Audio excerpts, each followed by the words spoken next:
God bless you all. ದೇವರು ನಿಮ್ಮೆಲ್ಲರನ್ನು ಆಶೀರ್ವದಿಸಲಿ. It's nice that we all gathered here in Na- His presence on this Sunday.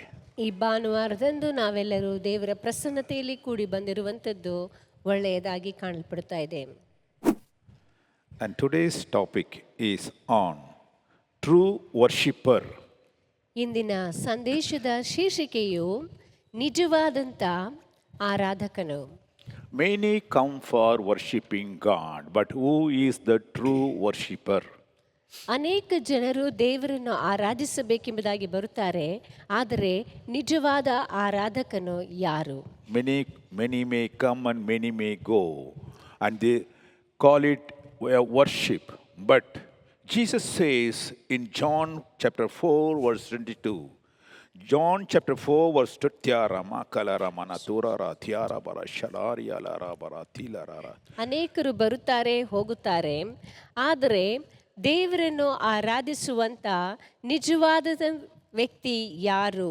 ಅದನ್ನು ಯೋಹಾನನು ಬರೆದ ಸುವಾರ್ತೆ 4ನೇ ಅಧ್ಯಾಯ 22, 23, 24ನೇ ವಾಕ್ಯದಲ್ಲಿ ನಾವು ಗಮನಿಸುತ್ತೇವೆ. Master, speak thy servant heareth. Master, let it now be heard. I am listening, Lord, for thee. What dost thou say to me? Master, speak, thy servant heareth. Master, let it now be heard. I am listening, Lord, for thee. What dost thou say to me? Yes, Master. What you are going to speak to me, O Lord Jesus. Speak to me. Speak to me, O Lord Jesus. I am ready to hear your voice. Thank you, Lord. Bless this meeting. Lord, speak to us in a special way. Make every heart, Lord, to listen to your voice. And Lord, be a fertile land where the word of God is sown and bring forth good fruits, O Lord Jesus. Yes, Master. Make our heart, Lord, conducive. Make our heart worthy, Lord, to receive your word. Speak to us in a special way. I bind every satanic power, every darkness which is working against this meeting. I bind it, O Lord. All the glory and honor only to thee, O Lord Jesus. Amen. In Jesus' name I pray. Amen, amen, amen. In John chapter 4, verse 22, we read, Jesus said to them, Jesus said to the lady who came to draw the water from the well, you do not know what you are worshipping. For that lady said, we Jews know what we are worshipping because salvation comes from the Jews. Then Jesus said to her, yet the time is coming and is now here when the true worshippers will worship the Father in spirit and truth. Indeed, the Father is looking for people like that to worship Him. God is spirit, and those who worship Him must worship in spirit and truth. ದೇವರ ವಾಕ್ಯವು ಹೇಳಲ್ಪಟ್ಟಿದೆ 22ನೇ ವಾಕ್ಯದಿಂದ, ಬರಬೇಕಾದ ರಕ್ಷಣೆಯು ಯಹೂದ್ಯರೊಳಗಿಂದ ಬರುತ್ತದಷ್ಟೇ. ಆದುದರಿಂದ ನೀವು ಅರಿತಿರುವುದನ್ನೇ ಆರಾಧಿಸುವವರಾಗಿದ್ದೇವೆ. ನೀವು ಅರಿಯದೆ ಇರುವಂಥದ್ದನ್ನು ಆರಾಧಿಸುವವರು. ಅದಿರಲಿ, ಸತ್ಯ ಭಾವದಿಂದ ದೇವಾರಾಧನೆ ಮಾಡುವವರು ಆತ್ಮೀಯ ರೀತಿಯಲ್ಲಿ ಸತ್ಯಕ್ಕೆ ತಕ್ಕ ಹಾಗೆ ತಂದೆಯನ್ನು ಆರಾಧಿಸುವ ಕಾಲ ಬರುತ್ತದೆ. ಅದು ಈಗಲೇ ಬಂದದೆ. ದೇವರು ಆತ್ಮ ಸ್ವರೂಪನು.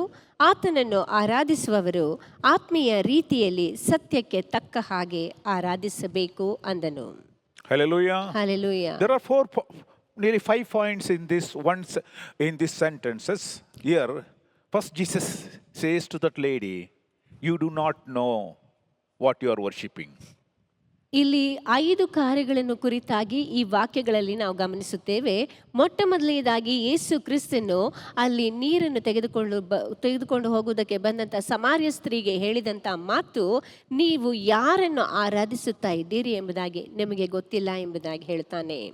Hallelujah. Hallelujah. Many people come to worship. They come with the intention of worshipping. ಅನೇಕ ಜನರು ಆರಾಧಿಸಬೇಕು ಎನ್ನುವಂಥ ಒಂದು ದೃಷ್ಟಿಯಿಂದ ಇಲ್ಲಿಗೆ ಬರುತ್ತಾರೆ. But they do not know what they are worshipping. ಆದರೆ ಅವರು ಯಾವುದನ್ನು ಆರಾಧಿಸುತ್ತಾ ಇದ್ದಾರೆ ಎಂಬುದಾಗಿ ಅವರಿಗೆ ಗೊತ್ತಿಲ್ಲ. Hallelujah. Hallelujah. Hallelujah. Hallelujah. And second, Jesus, and for that lady says, oh, we are Jews. We know whom we are worshipping, what we are worshipping, because the worship is in our blood. Jesus, we are Jews. We are Christians, born Christians. For generation we are Christians. We know how to worship Jesus. ನಾವು ಬರಬೇಕಾದಂಥ ಆ ಒಂದು ರಕ್ಷಣೆಯು ಯಹೂದ್ಯರೊಳಗಿಂದಲೇ ಬರುವುದರಿಂದ ನಾವು ಯಾರನ್ನು ಆರಾಧಿಸುತ್ತೇವೆ ಎಂಬುದಾಗಿ ನಮಗೆ ಗೊತ್ತು ಎಂಬುದಾಗಿ ಆಕೆಯು ಹೇಳ್ತಾಳೆ. But Jesus said, ಆದರೆ ಯೇಸು ಹೇಳ್ತಾನೆ, yet you really do not know how to worship. See, the time is coming and is now here. The true worshipper will worship. So you do not know what you are worshipping. You think that because you are a Jew, because you are a Christian, you know how to worship, but your worship is not enough. You really do not know how to worship.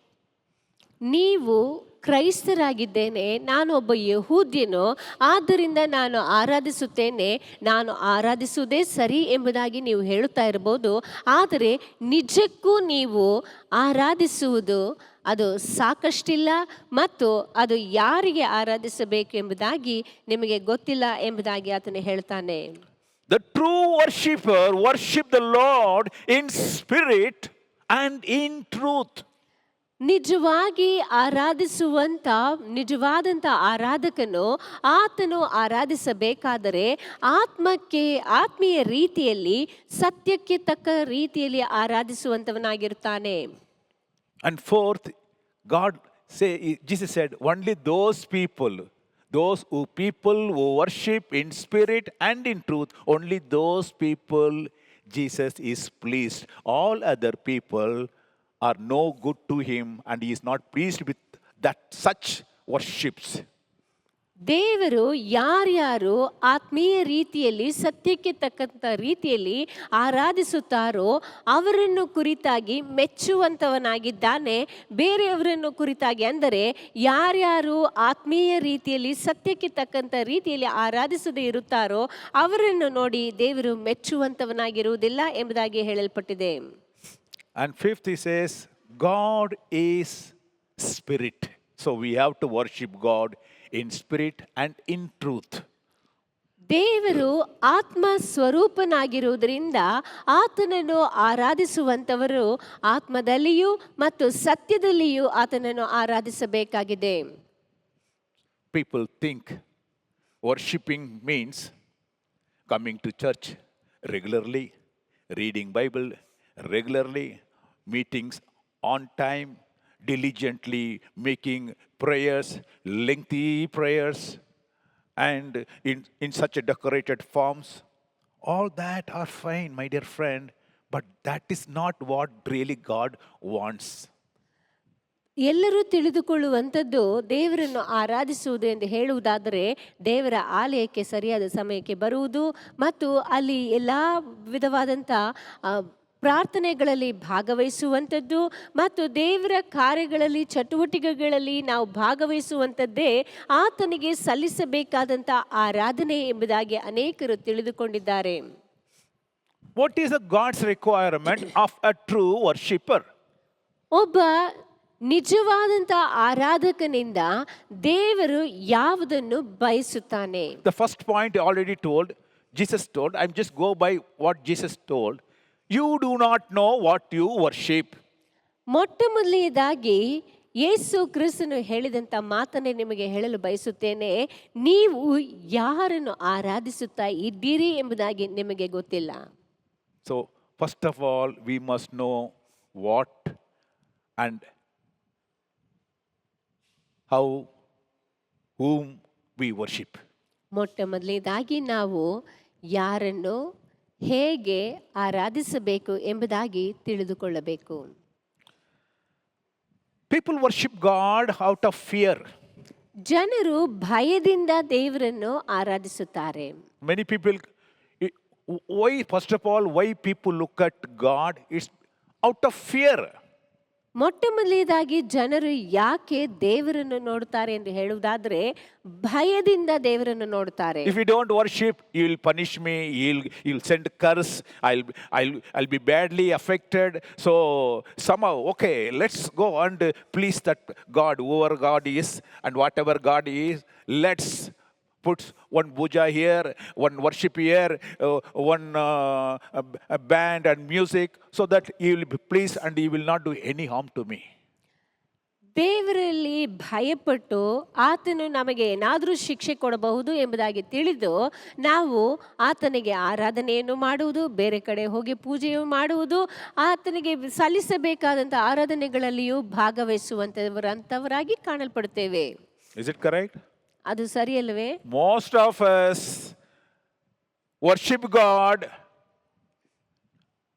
not to get harm from God, because God they think God will harm them. You will send punishment, you will send curse if you don't worship. ಅನೇಕರು ದೇವರನ್ನು ಆರಾಧಿಸುವುದಕ್ಕೆ ಮುಖ್ಯ ಕಾರಣವೇ ಆತನು ನಮ್ಮನ್ನು ಒಂದು ವೇಳೆ ಶಪಿಸಬಹುದು, ನಮಗೆ ಕೇಡನ್ನುಂಟು ಮಾಡಬಹುದು, ಇಲ್ಲವೇ ನಮ್ಮನ್ನು ಶಿಕ್ಷಿಸಬಹುದು ಎನ್ನುವಂತ ಭಯದಿಂದ ದೇವರನ್ನು ಆರಾಧಿಸುತ್ತಾರೆ. You can see people when you are just walking towards any religious, either temple or church or a mosque or even a funeral service also, immediately they stand. They show reverence, a fear. They want to give respect because they do not want any punishment from that God or this God. Let it be any God, whether Jesus or Ganesha or Allah or even a dead body. They don't want anything to happen to them. So even a funeral service goes, especially I've seen many people, if there is a procession of funeral service, people will stand like this and with think this is, no, show respect. What? For what? Why are you respecting dead body when it passes by? It's fear in your body, mind.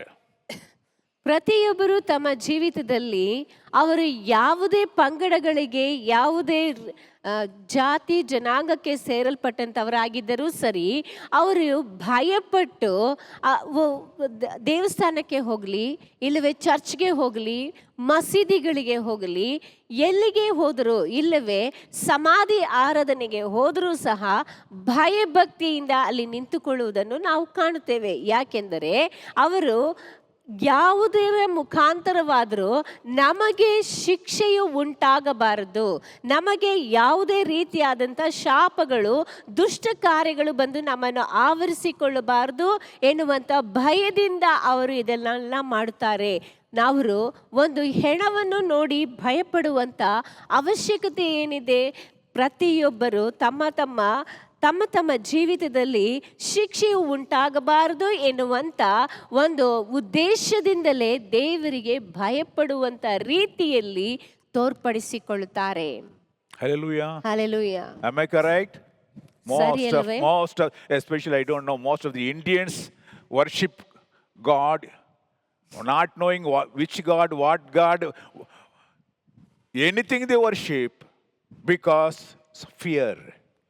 ಅನೇಕ ಭಾರತೀಯರು ಮುಖ್ಯವಾಗಿ ಅವರು ಯಾರನ್ನು ಆರಾಧಿಸುತ್ತಾರೆ, ಹೇಗೆ ಆರಾಧಿಸುತ್ತಾರೆ ಎನ್ನುವುದಕ್ಕಿಂತ ಅವರು ಎಲ್ಲರನ್ನು ಭಯಭಕ್ತಿಯಿಂದ ಆರಾಧಿಸುವುದು ಉಂಟು. Hallelujah. Hallelujah. If we refer to the Bible in 2 Kings chapter 17 verse 1, 2 Kings chapter 17 verse 1 says, during the 12th year of reign of a King Ahaz, of Judah. There was king by name Ahaz in Judah. He was ruling Samaria. He was a ruler of Samaria. And he practiced what Lord considered to be evil.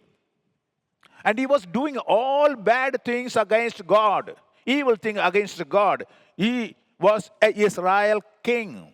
And another king of Israel, and Hosea became the king over Israel for 9 years in Samaria. Another king by name Hosea was also ruling Samaria. They were also doing all evil against God. ಇಲ್ಲಿ ನಾವು ಗಮನಿಸಿ ನೋಡುವಂತ ಸಮಯದಲ್ಲಿ 2 ಅರಸುಗಳ ಪುಸ್ತಕ 17ನೇ ಅಧ್ಯಾಯ ಮೊದಲ 3-4 ವಾಕ್ಯಗಳಲ್ಲಿ ನಾವು ಗಮನಿಸುತ್ತೇವೆ. ಯೆಹೂದದ ಅರಸನಾದ ಆಹಾಜನ ಆಳಿಕೆಯ 12ನೆಯ ವರ್ಷದಲ್ಲಿ ಏಲನ ಮಗನಾದ ಹೋಶೇಯನು ಇಸ್ರಾಯೇಲ್ಯರ ಅರಸನಾಗಿ ಸಮಾರ್ಯದಲ್ಲಿ 9 ವರ್ಷ ಆಳಿದನು. ಈ ವ್ಯಕ್ತಿಯು ಅರಸರಷ್ಟು ಬೇರೆ ಇಸ್ರಾಯೇಲ್ಯರ ಅರಸರಷ್ಟು ಕೆಟ್ಟವನಾಗಿರಲಿಲ್ಲವಾದರೂ ಯೆಹೋವನ ದೃಷ್ಟಿಯಲ್ಲಿ ದ್ರೋಹಿಯಾಗಿದ್ದನು. ಈತನು ದೇವರಿಗೆ ವಿರುದ್ಧವಾದಂಥ ಕಾರ್ಯಗಳನ್ನು ಮಾಡುತ್ತಾ ಇದ್ದಂಥ ವ್ಯಕ್ತಿಯಾಗಿ ಕಂಡುಬರುತ್ತಾನೆ. So what happened is God, as a punishment, which God been telling the kings of Israel that they should not rebel against God. ದೇವರಿಗೆ ವಿರುದ್ಧವಾಗಿ ಅವರು ಏಳಬಾರದು ಎಂಬುದಾಗಿ ದೇವರು ಇಸ್ರಾಯೇಲ್ ಅರಸರಿಗೆ ಎಚ್ಚರಿಸುತ್ತಾ ಬಂದನು. So he sent the king Assyria to overrule them and capture the land. ಆಗ ಆತನು ಈ ಜನರೆಲ್ಲರೂ ಇಸ್ರಾಯೇಲ್ಯರೆಲ್ಲರೂ ದೇವರಿಗೆ ವಿರುದ್ಧವಾಗಿ ನಡೆಯುತ್ತಲೇ ಇರುವಾಗ ಅಶ್ಶೂರದ ಅರಸನನ್ನು ಕಳುಹಿಸಿ ಅವರಿಗೆ ವಿರುದ್ಧವಾಗಿ ಯುದ್ಧ ಮಾಡುವುದಕ್ಕೆ ಕಳಿಸುವುದನ್ನು ನೋಡುತ್ತೇವೆ.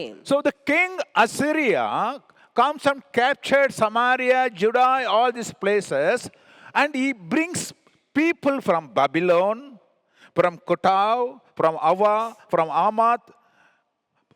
That we can find in verse 24. He brings the people from various other countries and settles them in Samaria. ಇಲ್ಲಿ ಅಶ್ಶೂರದ ಅರಸನು ಅವರಿಗೆ ವಿರುದ್ಧವಾಗಿ ಬಂದು ಆತನು ಅನೇಕ ಜನರನ್ನು, ಅಂದರೆ ಇಲ್ಲಿ ಹೇಳಲ್ಪಟ್ಟಿರುವಂಥ ಅನೇಕ ಬೇರೆ ಬೇರೆ ಜನಾಂಗಕ್ಕೆ ಸೇರಲ್ಪಟ್ಟಂಥ ಜನರನ್ನು ಕರೆದುಕೊಂಡು ಬಂದು ಆತನು ಅಲ್ಲಿ ಅಂದರೆ ಸಮಾರ್ಯದಲ್ಲಿ ಇಳುಕೊಳ್ಳುವುದಕ್ಕೆ ಬಿಡುತ್ತಾನೆ. So what happens now? Where people, Jews supposed to live, there other country people come and live there. ಅಲ್ಲಿ ಯೆಹೂದ್ಯರು ಜೀವನ ಮಾಡಬೇಕಾಗಿರುವಂಥ ಸ್ಥಳದಲ್ಲಿ ಬೇರೆ ಬೇರೆ ಜನರು ಬಂದು ಅಲ್ಲಿ ಜೀವಿಸುವುದಕ್ಕೆ ಪ್ರಾರಂಭಿಸುತ್ತಾರೆ. Here also we can see, no, in the state of Karnataka, only Kannada is not only here, but various other state people also come and occupy. So what happens is, in this case, the people come from Babylon, Katav, Havav, so like that various countries.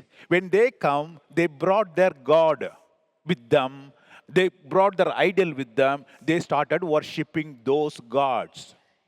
ಇಲ್ಲಿ ಸಮಾರ್ಯಕ್ಕೆ ಬಂದು ಸೇರಲ್ಪಟ್ಟಂತ ಬೇರೆ ಬೇರೆ ಜನಾಂಗದವರು ಅವ, ಹಮಾತ್, ಕೂತ್, ಬಾಬೇಲ್ ಎಂದು ಹೇಳಲ್ಪಡುವಂತ ಬೇರೆ ಬೇರೆ ಜನರು ಬರುವಂತ ಸಮಯದಲ್ಲಿ ಅವರು ತಮ್ಮೊಂದಿಗೆ ತಮ್ಮ ದೇವರುಗಳನ್ನು ತೆಗೆದುಕೊಂಡು ಆ ವಿಗ್ರಹಗಳನ್ನು ತೆಗೆದುಕೊಂಡು ಬಂದು ಈ ಸಮಾರ್ಯ ದೇಶದಲ್ಲಿ ವಾಸ ಮಾಡಿ ಅಲ್ಲಿ ಅವರ ದೇವರುಗಳನ್ನು ಪೂಜಿಸುವುದಕ್ಕೂ ಆರಾಧಿಸುವುದಕ್ಕೂ ಅವರು ಪ್ರಾರಂಭಿಸಿದರು. Bible says God sent lions against them. So lion from forest came and devoured them. ಅಲ್ಲಿ ಸತ್ಯವೇದದಲ್ಲಿ 25ನೇ ವಾಕ್ಯಗಳಲ್ಲಿ ಹೇಳಲ್ಪಟ್ಟಿದೆ, ದೇವರು ಆ ಒಂದು ಸ್ಥಳಕ್ಕೆ ಸಿಂಹವನ್ನು ಕಳುಹಿಸಿ ಆ ಜನರನ್ನು ಕೊಲ್ಲುವುದಕ್ಕೆ ಪ್ರಾರಂಭಿಸಿತು ಎಂಬುದಾಗಿ Because they are worshipping various other gods other than the God of heaven, Lord. ಅಲ್ಲಿ ದೇವರಾಗಿರುವಂತ ಪರಲೋಕ ಭೂಲೋಕಗಳನ್ನು ಸೃಷ್ಟಿ ಮಾಡಿರುವಂತ ದೇವರನ್ನು ಹೊರತು ಬೇರೆ ಎಲ್ಲಾ ದೇವರನ್ನು ಆರಾಧಿಸುತ್ತಾ ಇದ್ದಂತ ಕಾರಣಕ್ಕಾಗಿ ದೇವರು ಆ ಕಾಡಿನಿಂದ ಸಿಂಹವನ್ನು ಕಳುಹಿಸುತ್ತಾನೆ.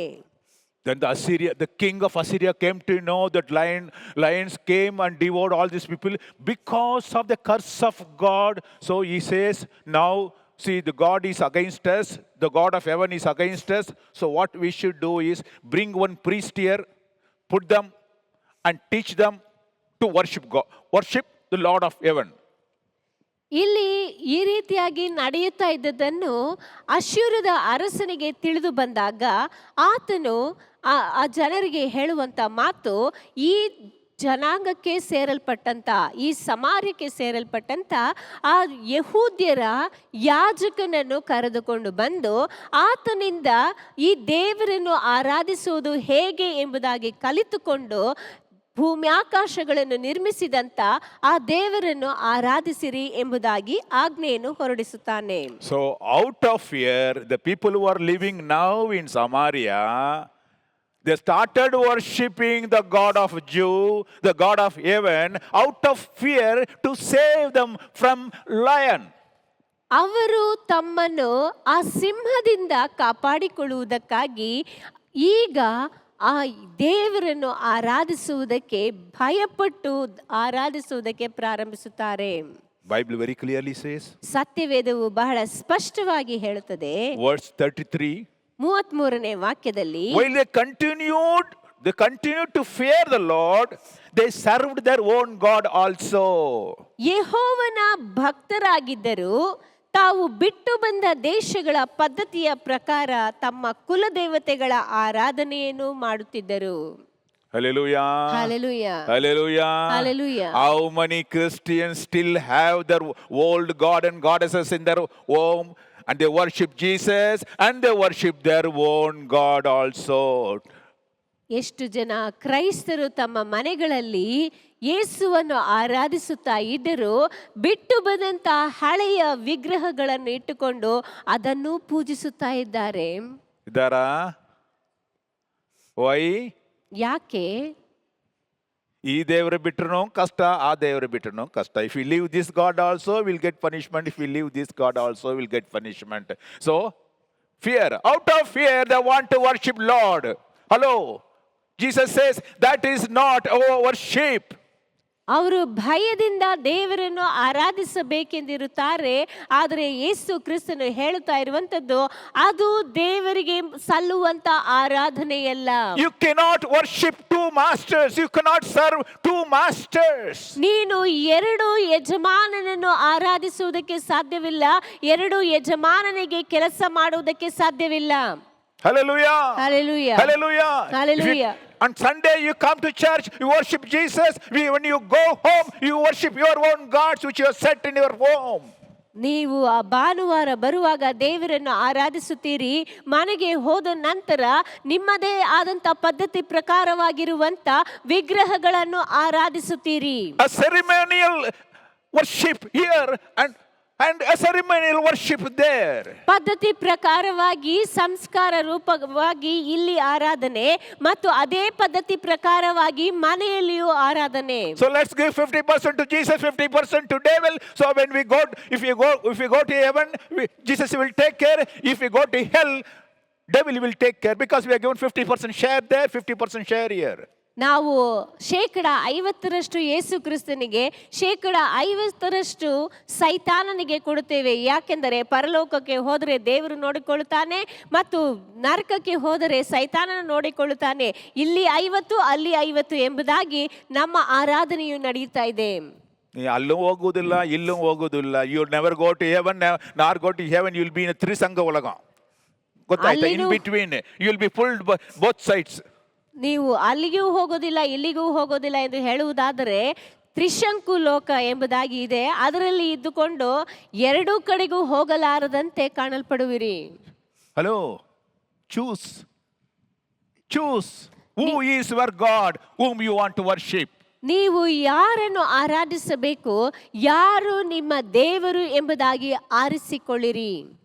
A true worshipper is a worshipper who worships God in spirit and in truth.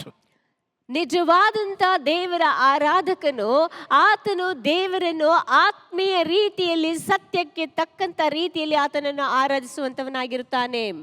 You must know whom you are worshiping. It is not out of fear, my dear friend, out of some punishment, out of some benefits, my dear friend. It is out of love that should come. ನೀವು ಯಾವುದೋ ಭಯದಿಂದ ದೇವರನ್ನು ಆರಾಧಿಸುವಂಥದ್ದಲ್ಲ. ದೇವರಿಂದ ಶಿಕ್ಷೆ ಬರುತ್ತದೆ, ಆತನು ನಮಗೆ ಯಾವುದಾದರೂ ಕೆಟ್ಟ ಕಾರ್ಯಗಳನ್ನು ಮಾಡಿಬಿಡುತ್ತಾನೆ ಎನ್ನುವಂಥ ಭಯದಿಂದ ದೇವರನ್ನು ಆರಾಧಿಸುವಂಥದ್ದಲ್ಲ. ಆತನನ್ನು ಪ್ರೀತಿಯಿಂದ ಆತ್ಮದಲ್ಲಿ ಸತ್ಯಕ್ಕೆ ತಕ್ಕಂಥ ರೀತಿಯಲ್ಲಿ ಆರಾಧಿಸುವಂಥವರಾಗಿರಬೇಕು. Second, Jesus said, ಎರಡನೆಯದಾಗಿ ಯೇಸು ಕ್ರಿಸ್ತನು ಹೇಳಿದ್ದು, because that lady told that we are Jews, we know how to worship. Then Jesus said, no, you have to worship in spirit, in truth. What you are doing now is not worship. You may come to church, you may sing beautiful sermons, beautiful hymns, and you may play very well, and you may preach very well. Hello, that is not worship.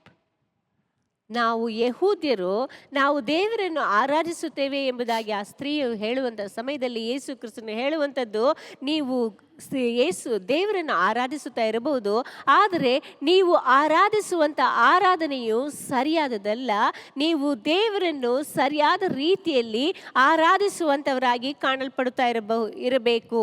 ನೀವು ಒಂದು ವೇಳೆ ದೇವರ ಆಲಯಕ್ಕೆ ಬರಬಹುದು, ತಪ್ಪದೇ ಬರುತ್ತಾ ಇರಬಹುದು, ದೇವರ ಆಲಯದಲ್ಲಿ ಅನೇಕ ಚಟುವಟಿಕೆಗಳಲ್ಲಿ ಭಾಗವಹಿಸಬಹುದು, ಹಾಡುತ್ತಾ ಇರಬಹುದು, ಪ್ರಸಂಗ ಮಾಡಬಹುದು, ಇಲ್ಲವೇ ಅನೇಕ ಕಾರ್ಯಗಳನ್ನು ನೀವು ಬಹಳ ಉತ್ಸಾಹದಿಂದ ಮಾಡುತ್ತಾ ಇರಬಹುದು. ಆದರೂ ಸಹ ಆತನನ್ನು ಆರಾಧಿಸುವಂತ ರೀತಿಯನ್ನು ಕಲಿತುಕೊಳ್ಳುವಂತದ್ದು ಒಳ್ಳೆಯದಾಗಿದೆ. You are not understood God yet, my dear friend. ನೀವು ದೇವರನ್ನು ಇನ್ನೂ ಸರಿಯಾಗಿ ಅರ್ಥ ಮಾಡಿಕೊಂಡಿಲ್ಲ. It is not an external drama or an external act or a beautification which you put will please a God. It is the internal one, in worshiping God in spirit, internal worship. ನೀವು ಹೊರಗೆ ತೋರ್ಪಡಿಕೆಯ ರೀತಿಯಲ್ಲಿ ಬಹಿರಂಗವಾಗಿ ಜನರಿಗೆ ತೋರಿಸುವಂತ ರೀತಿಯಲ್ಲಿ ನಾಟಕ ರೂಪಕವಾಗಿ ದೇವರನ್ನು ಆರಾಧಿಸುವಂಥದ್ದಲ್ಲ. ಅದು ಆಂತರಿಕವಾಗಿ, ಅಂದರೆ ನಮ್ಮ ಹೃದಯದಿಂದ ದೇವರನ್ನು ಆರಾಧಿಸುವಂಥದ್ದಾಗಿದೆ. Hallelujah. Hallelujah. A long prayer, you think that will please God? No, my dear friend. ಉದ್ದವಾದಂತ ಪ್ರಾರ್ಥನೆಯು ದೇವರನ್ನು ಮೆಚ್ಚಿಸುತ್ತದೆ ಎಂಬುದಾಗಿ ತಿಳಿದುಕೊಳ್ಳಬೇಡಿ. A beautiful song, when you sing, the whole crowd get mesmerized. Hello, and you think that God will be pleased in that. ನೀವು ಹಾಡುವಂತ ಇಂಪಾದ ಹಾಡಿನಿಂದ ನೀವು ದೇವರನ್ನು ಮೆಚ್ಚಿಸಬಹುದು ಎಂಬುದಾಗಿ ತಿಳಿದುಕೊಳ್ಳಬೇಡಿ. How many times your song really touched your heart, my dear friend? ಎಷ್ಟು ಬಾರಿ ನೀವು ಹಾಡುವಂತ ಹಾಡು ನಿಮ್ಮ ಹೃದಯವನ್ನು ಮುಟ್ಟಿದೆ ಎಂಬುದಾಗಿ ನೋಡಿ. How many times when you sing, it comes out of your heart and tears flow in your eyes? ನೀವು ಎಷ್ಟು ಬಾರಿ ಹಾಡುವಾಗ ಅದು ನಿಮ್ಮ ಹೃದಯದ ಅಂತರಾಳದಿಂದ ಬರುವಂತ ಹಾಡಾಗಿದೆ, ಅದರಿಂದ ನಿಮ್ಮ ಕಣ್ಣಿಂದ ಕಣ್ಣೀರುಗಳು ಸುರಿಯುವಂತದಾಗಿದೆ. How many times when you open your Bible and read the words speak to you directly, rather than you scanning through the Bible saying that I finished one chapter, I finished 5 chapters, I finished whole Bible in 30 days, I completed Bible. Hello, my dear friend, it's no use. Your computer can scan in a few seconds. ನೀವು ಸತ್ಯವೇದವನ್ನು ಓದುವಂತ ಸಮಯದಲ್ಲಿಯೂ, ನಾನು ಈ ದಿನದಲ್ಲಿ ಒಂದು ಪೂರ್ತಿ ಅಧ್ಯಾಯವನ್ನು ಓದಿದೆನು, 5 ಅಧ್ಯಾಯವನ್ನು ಓದಿದೆನು, 30 ದಿನಗಳಲ್ಲಿ ಪೂರ್ತಿ ಸತ್ಯವೇದವನ್ನೇ ಓದಿ ಮುಗಿಸಿದೆನು ಎಂಬುದಾಗಿ ಹೇಳುವಂಥದ್ದಲ್ಲ. ಆ ವಾಕ್ಯಗಳನ್ನು ಓದುವಂತ ಸಮಯದಲ್ಲಿ ಆ ವಾಕ್ಯಗಳು ನಿಮ್ಮೊಂದಿಗೆ ಮಾತನಾಡಿ ಅದು ನಿಮ್ಮ ಹೃದಯವನ್ನು ಮುಟ್ಟಿದೆಯೇ ಎಂಬುದಾಗಿ ಪರೀಕ್ಷಿಸಿ ನೋಡಬೇಕು. ಆ ರೀತಿಯಾಗಿ ಸತ್ಯವೇದವನ್ನು ಓದುವಂತವರಾಗಿ ನಾವು ಕಂಡು ಬರಬೇಕು. ನಾವು ಒಂದು ವೇಳೆ ಈ ಪೂರ್ತಿ ಸತ್ಯವೇದವನ್ನು ಓದಿದ್ದೇನೆ ಎಂದು ಹೇಳುವುದಾದರೆ, ಗಣಕ ಯಂತ್ರವು ಅಂದರೆ ಕಂಪ್ಯೂಟರ್ ಸಹ ಆ ಒಂದು ಸತ್ಯವೇದದ ಪ್ರತಿಯೊಂದು ವಾಕ್ಯಗಳನ್ನು ಸಹ ಕೆಲವೇ ಕ್ಷಣಗಳಲ್ಲಿ ಅದು ಓದಿ ಮುಗಿಸುವಂತದ್ದಾಗಿದೆ. Hallelujah. Hallelujah. Hallelujah. Hallelujah. You may be coming to church regularly without any absenteeism, but did any of the messages touch your heart? You felt for it? ನೀವು ಅನೇಕ ಬಾರಿ ದೇವರ ಆಲಯಕ್ಕೆ ತಪ್ಪದೆ ಬರುತ್ತಾ ಇರಬಹುದು, ಆದರೂ ಸಹ ಯಾವುದಾದರೂ ವಾಕ್ಯಗಳು ನಿಜಕ್ಕೂ ನಿಮ್ಮನ್ನು ಮುಟ್ಟಿದೆಯಾ ಎಂಬುದಾಗಿ ಪರೀಕ್ಷಿಸಿ ನೋಡಿ. Did God speak to you through that sermon to you? How attentive that you are listening. Lord, speak. Master, you speak to me. Have you ever said, today I am going to church. Lord, I want a word from you. You speak to me. Strengthen me, oh God. My heart is so weak. And Lord, my mind is so weak. Today I need your word. So that, Lord, I stand firm and steady in my life. You speak to me today. Have you come with that longing in your heart to the church? And did the word speak to you directly? ನೀವು ಎಷ್ಟು ಮಂದಿ ದೇವರ ಆಲಯಕ್ಕೆ ಬರುವುದಕ್ಕಿಂತ ಮುಂಚಿತವಾಗಿ, ದೇವರೇ ಈ ದಿನದಲ್ಲಿ ದೇವರ ಆಲಯಕ್ಕೆ ಹೋಗುತ್ತಾ ಇದ್ದೇನೆ, ದೇವರ ಆ ಒಂದು ಸಂದೇಶವು ಕೊಡುವಂತ ಸಮಯದಲ್ಲಿ ಆ ವಾಕ್ಯಗಳು ನನ್ನ ಸಂಗಡ ಮಾತನಾಡಲಿ ಎಂಬುದಾಗಿ ಎಷ್ಟು ಜನರು ಪ್ರಾರ್ಥನೆ ಮಾಡಿ ಈ ಆಲಯಕ್ಕೆ ಬಂದಿದ್ದೀರಿ? ಮತ್ತು ಎಷ್ಟು ಬಾರಿ ನಿಮಗೆ ಈ ದೇವರ ಸಂದೇಶವನ್ನು ಕೊಡುವಂತ ಸಮಯದಲ್ಲಿ ಯಾವ ವಾಕ್ಯಗಳು ನಿಮ್ಮ ಹೃದಯವನ್ನು ಮುಟ್ಟಿ ಮಾತನಾಡಿದೆ ಎಂಬುದಾಗಿ ನೀವು ಪರೀಕ್ಷಿಸಿ ನೋಡಿ. Instead of doing all external activities, my dear friend, that your inner being should come out and speak to God. Whether you sing, you read, you pray, your inner heart, your spirit should speak to God. ನೀವು ಹೊರಗೆ ತೋರಿಕೆಯಾಗಿ ಮಾಡುವಂತ ಅನೇಕ ಕಾರ್ಯಗಳಿಗಿಂತಲೂ ನೀವು ಆಂತರಿಕವಾಗಿ ದೇವರೊಂದಿಗೆ ಎಷ್ಟರ ಮಟ್ಟಿಗೆ ನಿಮ್ಮ ಸಂಪರ್ಕವಿದೆ, ನೀವು ದೇವರೊಂದಿಗೆ ಎಷ್ಟರ ಮಟ್ಟಿಗೆ ಮಾತನಾಡುತ್ತಾ ಇದ್ದೀರಿ ಮತ್ತು ಆತನ ವಾಕ್ಯಗಳು ನಿಮ್ಮೊಂದಿಗೆ ಎಷ್ಟರ ಮಟ್ಟಿಗೆ ಮಾತಾಡುತ್ತಾ ಇದೆ ಎಂಬುದಾಗಿ ನೀವು ಎಂದಾದರೂ ವಿಚಾರ ಮಾಡಿದ್ದೀರಾ? Oh, these people honor me with their lips. Matthew chapter 15 verse 8 and 9 says, Matthew chapter 15 verse 8 and 9 says, these people honor me with their lips, with their hearts are far away from me. They worship me in vain. The teachings are but rules taught by men. ಮತ್ತಾಯನು ಬರೆದ ಸುವಾರ್ತೆ 15ನೇ ಅಧ್ಯಾಯ 8-9 ವಾಕ್ಯದಲ್ಲಿ ಹೇಳಲ್ಪಟ್ಟಿದೆ, ಈ ಜನರು ಮಾತಿನಿಂದ ನನ್ನನ್ನು ಸನ್ಮಾನಿಸುತ್ತಾರೆ, ಆದರೆ ಅವರ ಮನಸ್ಸು ನನಗೆ ದೂರವಾಗಿದೆ. ಮನುಷ್ಯರು ಕಲ್ಪಿಸಿದ ಕಟ್ಟಳೆಗಳನ್ನೇ ಅವರು ಬೋಧಿಸುವುದರಿಂದ ನನಗೆ ಭಕ್ತಿ ತೋರಿಸುವುದು ವ್ಯರ್ಥ. Our worship should not be vain, my dear friends. ನಮ್ಮ ಆರಾಧನೆಯು ವ್ಯರ್ಥವಾಗಿರಬಾರದು. Is not a well-trained preacher comes and preaches very well, my dear friend. It's from the heart. God speaks. What God speaks to you, that should come to you. And every word of a God should touch our heart, my dear friend. And every song that is sung here from the pulpit, my dear friend, that should penetrate to the heart of the people. ಯಾವುದು ತರಬೇತಿ ಹೊಂದಿದಂಥವರು ಬಂದು ಇಲ್ಲಿ ದೇವರ ವಾಕ್ಯವನ್ನು ಹೇಳುವಂಥದ್ದಲ್ಲ. ಇಲ್ಲಿ ಬಂದು ಹೇಳುವಂಥ ದೇವರ ವಾಕ್ಯಗಳನ್ನು ನೀವು ಗಮನವಿಟ್ಟು ಭಯಭಕ್ತಿಯಿಂದ ದೇವರ ವಾಕ್ಯವು ನನ್ನ ಸಂಗಡ ಮಾತನಾಡಲಿ ಎಂಬುದಾಗಿ ಕೇಳಿಸಿಕೊಳ್ಳುತ್ತಾ ಇರುವಂಥ ಸಮಯದಲ್ಲಿ ಆ ವಾಕ್ಯಗಳು ನಿಮ್ಮ ಹೃದಯವನ್ನು ಮುಟ್ಟುವಂಥದ್ದಾಗಿರುತ್ತದೆ. ಇಲ್ಲಿಂದ ಹಾಡುವಂಥ ಹಾಡುಗಳು ನೀವು ದೇವರಿಗಾಗಿ ಕಾಯುತ್ತಾ ಕುಳಿತಿರುವಂಥ ಸಮಯದಲ್ಲಿ ಆ ಹಾಡುಗಳು ನಿಮ್ಮೊಂದಿಗೆ ಮಾತನಾಡುವಂಥದ್ದಾಗಿ ಕಾಣಲ್ಪಡುತ್ತಾ ಇರುತ್ತದೆ. Hallelujah. Amen. Hallelujah. Do you understand now what is a true worshiper is? ನಿಜವಾದಂತ ದೇವರ ಆರಾಧನೆ ಏನು ಎಂಬುದಾಗಿ ನಿಮಗೆ ಅರ್ಥವಾಗುತ್ತಾ ಇದೆಯಾ? You may do all external things beautifully, my dear friend. It doesn't really matter to God. ನಾವು ಹೊರಗೆ ತೋರಿಕೆಗಾಗಿ ಅನೇಕ ಕಾರ್ಯಗಳನ್ನು ಮಾಡುತ್ತೇವೆ, ಆದರೆ ಅದನ್ನು ದೇವರು ಮೆಚ್ಚುವುದಿಲ್ಲ, ನೋಡುವುದಿಲ್ಲ.